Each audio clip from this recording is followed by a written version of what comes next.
This question asks us to evaluate the square root of the quantity 16 times 20 plus 8 times 32. So the first thing I'll say is the very worst thing you could do is multiply all these numbers out and get the big number.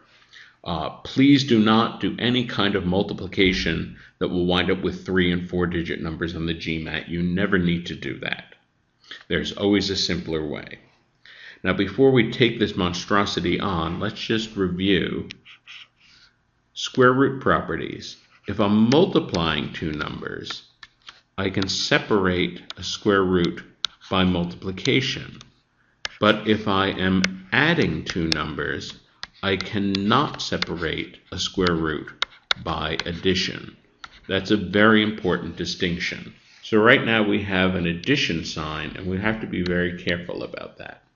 One thing we can do is factor out something from both terms. So for example, if I factor out a 16, that leaves 20 in the first term.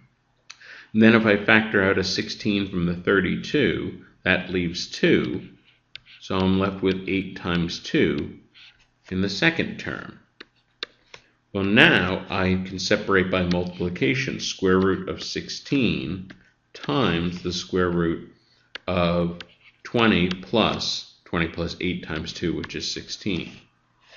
The square root of 16 is just 4, times the square root of 20 plus 16 is 36. Well, the square root of 36 is 6.